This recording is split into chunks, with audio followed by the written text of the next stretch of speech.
Welcome to the Atomic Impact Podcast. I'm your host, Jason Osborn. And on this podcast, we interview successful business owners for them to share atomic, impactful lessons that they've learned throughout the course of their business.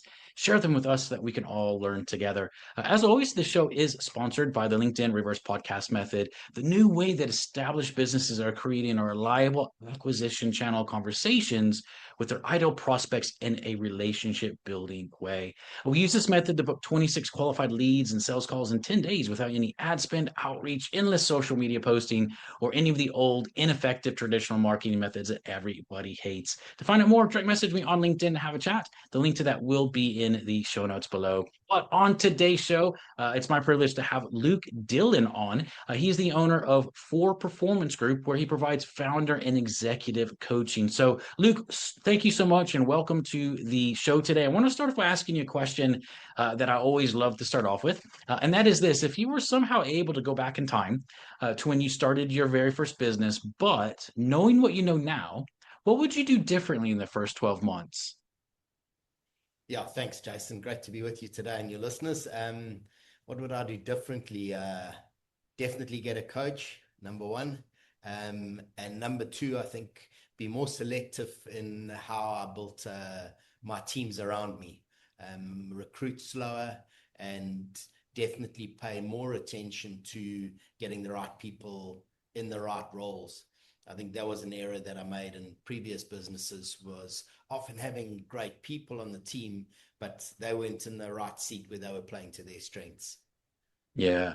Yeah.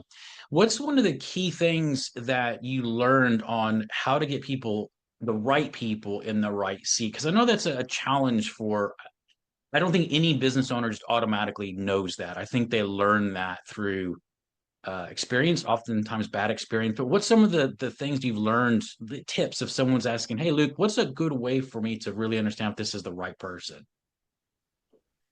Yeah, I think there's so many great tools now in the market, really, Jason, from DISC, YOS, Strength Finder, there are a lot of them. I think if you find the right person to help you in that space with those assessments, I'd say that's a good starting point. And then having a clearly defined role, I think so often, irrespective of the size of the organization, when you go in and sit with the founder or the exec and say, okay, well, talk to me about this person. Where's their job description and their role? And are they actually doing what was set out for them? Or has that morphed into something else? Or was it never clear in the first place?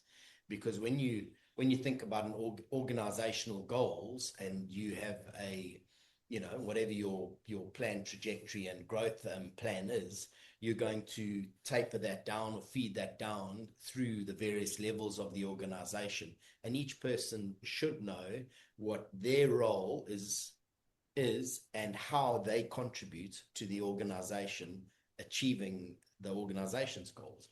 And I think there's often a lack of clarity there. But when you look at that, you'll say, okay, well, is this profile the right for that role? They're the right person. Great salespeople generally aren't great on admin. So often what happens is you'll go into an organization and they've taken their best salesperson and made him or her a sales manager, and they're not administrators. They love being with people, which is why they're successful at sales. And the Peter principle, you get promoted to your level of incompetence, and then they fail, and the team dynamic can change. So I think high performing teams really help businesses succeed. There was a study done on 200 businesses by Harvard or Yale or one of the big universities, and the companies with happy high performing teams over a 10-year period grew by 700% more than the average. And that's an Wow. alarming number, really, when you sit and think about it. Yeah, that's incredible. Wow. Um, there's a lot we could talk about that, but I want to ask you actually a different question because this is something because I've been coaching people for almost 20 years, and I've noticed this in my own coaching, and I like asking this question to coaches.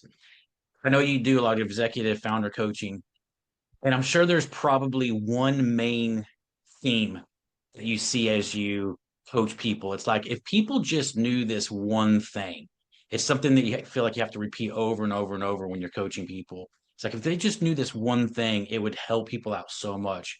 What's that one thing that you see as the biggest challenge for a lot of people that you coach that you wish they could just understand?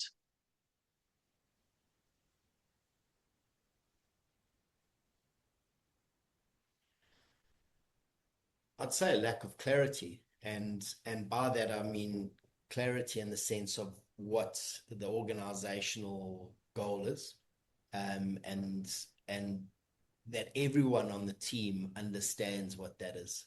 Uh, it's interesting, and I'm sure you experience it, Jason. You go into an organization, and you go one or two tiers down, and you ask a person, what is the number one goal for the business this year? And they haven't got a clue.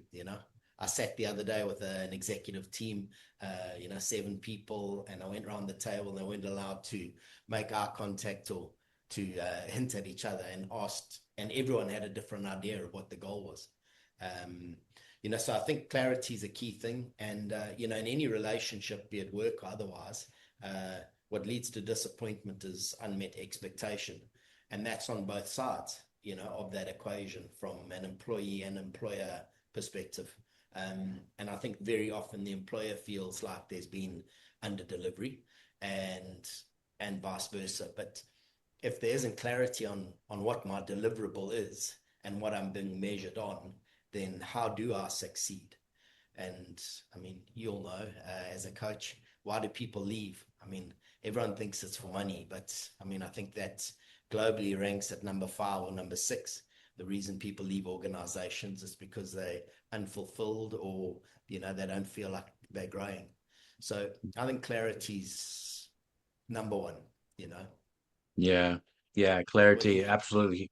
Oh, I definitely agree. I think clarity is a big thing that people need to understand more about. The larger an organization grows, it's harder to help everyone understand what that goal is. As you said, it can, filter down more and more, and it just gets confusing, or the leadership knows what it is, and they just assume everyone else knows, or the things that the way it was communicated, they just think that's the way it's being communicated now, and it's not. And yeah, it's just really interesting. It's really interesting on communication within companies and teams, and how that is also understood as well. I think just like in a relationship, you may communicate something, you think, okay, I was really understood. And then they repeat it back to you, and you're like, were they in the same room? So I totally agree. Yeah. Yeah, and I think that that does happen, doesn't it? It's human nature. Um, yeah, and I think with, you'll sense it, and I think everyone does, whether you know founder, a customer, a business person. When you walk into an environment or a business where there's a great, cohesive, happy team, I mean, it's contagious, isn't it? You walk into those companies and you're like, geez, I'd love to stay and be a part of this. And how do they get it that right? And I think that really is leadership, and making sure people know what's expected of them, and they're given the resources to succeed, and they're in a position, they're in the right seat to succeed.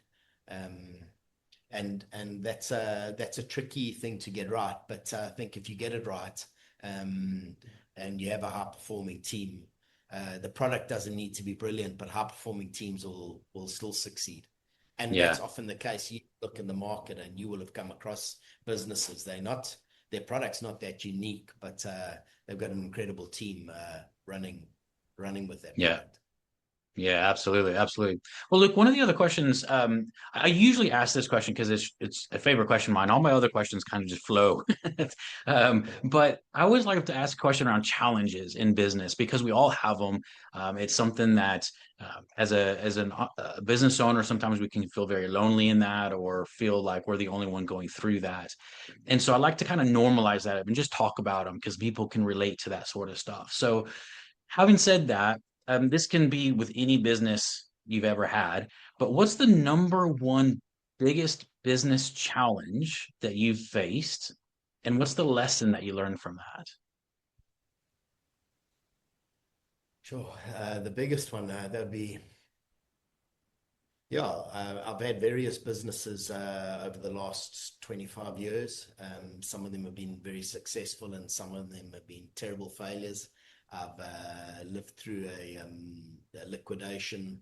Um, so I think the hardest thing is letting people down, your team down, and making those mistakes. I think I've made all the mistakes possible as a business owner, trusting the wrong people.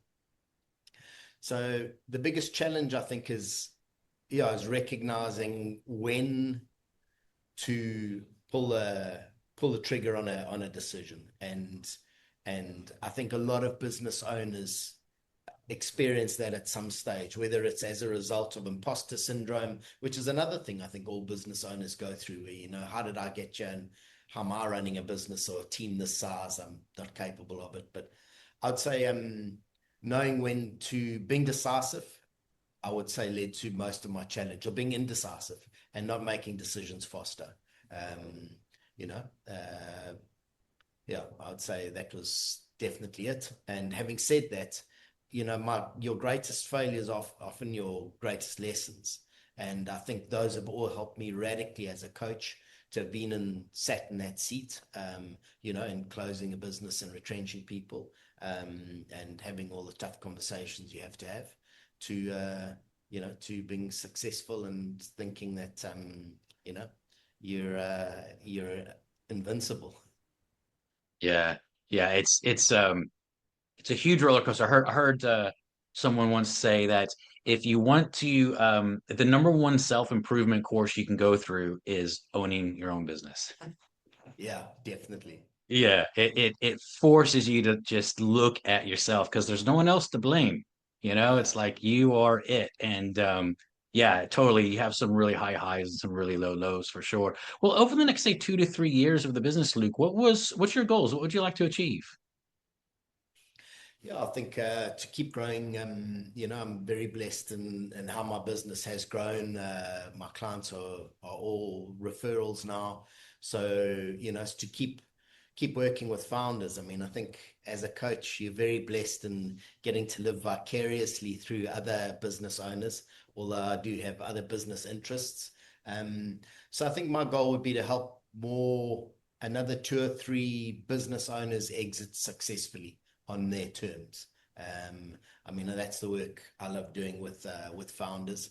Um, and I think that's probably the most rewarding part of your journey as a founder and building a big business. But it's also the loneliest because you've built this family. If you built a successful team, and it's sometimes hard to walk away from. And that can be a lonely part of your journey. So I think it's nice to work with a coach through that process, and I'd find that rewarding to help a few people, achieve that and fulfill their dream, because that's essentially why you start a business, isn't it? Is to exit it at some stage, or to realize this high point of, I've reached my goal of whatever that might be. But generally, as founders or execs, we do it through our businesses, don't we? Yeah, yeah, for sure. Well, Luke, for people that are wanting to get in touch with you and learn a little bit more about what you do and maybe how you can help them, what's the best way for them to get in touch with you? Jason, as you said it earlier, LinkedIn. That's my chosen platform, so they can reach out to me on LinkedIn. And I hope you're not going to ask me now for my LinkedIn handle. It's just Luke No. Dillon. Maybe you can put it in the notes. But yeah, LinkedIn is definitely my preferred platform. Amazing. Well, I definitely recommend everyone reaching out to Luke. It's Luke Dillon, Dillon. I'm sure you can probably search him up on LinkedIn and find him there as well. But reach out to him, have a chat with him if you're thinking around any sort of coaching or you're wanting to potentially exit your business at some point. There's no harm or loss in just having a chat. So I definitely recommend reaching out to Luke. So Luke, thank you so much for being on the show today. I really appreciate you taking out the time and just sharing really openly and honestly different lessons that you have learned. So thank you so much for being on the show today.